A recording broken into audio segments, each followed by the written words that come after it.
안녕하십니까. 저는 영업용 번호판, 주선면허, 중고 화물차 매매를 전문으로 하는 용트럭의 백정현입니다.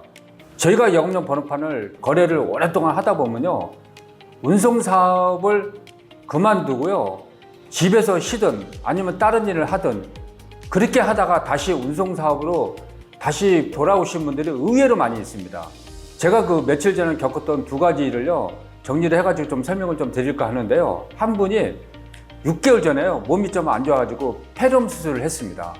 그래서 그때도 저한테 번호판하고 차량을 통째로 매매를 하고요, 그 병원에서 이제 그 수술을 한다, 그렇게 저도 알고 있었거든요. 그런데 그분이 엊그제 저한테 연락이 왔더라고요. 수술 자체가 잘 끝나가지고 회복도 되고, 그래서 집에 한 달 정도 쉬고 있었답니다.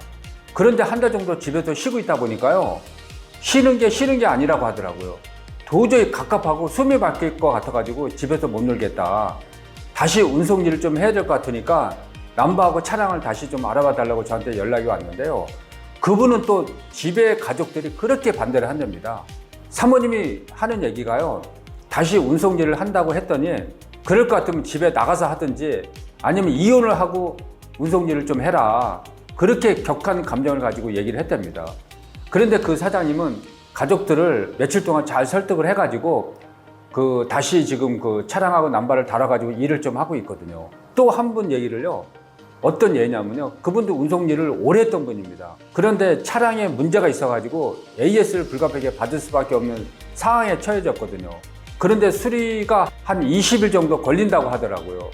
그런데 그분이 20일 정도 걸린다고 해가지고 일단 AS를 맡겼답니다. 근데 4월 정도 집에서 놀다 보니까요, 20일은 고사하고 집에서 하루도 못 있겠다.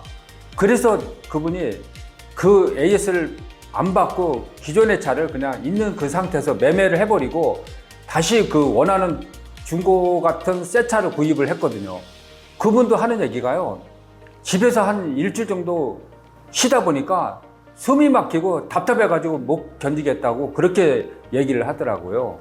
그래서 제가 아까 두 가지 사례를 예를 들어서 설명을 좀 드렸지만, 이런 걸 보니까요, 정말 한국 사람들의 남자들은 대단하다, 그런 생각이 들더라고요.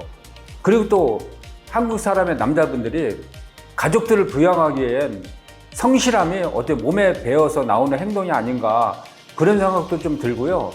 아니면은 우리 옛날부터 우리 조상님들이 농경사회를 겪으면서요, 한국 사람들의 이 몸에 부지런함의 어떤 DNA가 있는 게 아닌가, 그러니까 이런 현상이 나타나는 게 아닌가, 그런 생각도 들더라고요.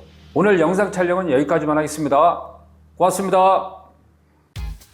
새차, 중고 화물차, 영업용 번호판까지 개인용 달 개별 화물 작업할 때는 역시 용트럭. 백정현 대표가 맞춤 상담부터 끝까지 책임집니다. 고객이 만족해야 진짜 만족. 상담 전화 010-5251-3550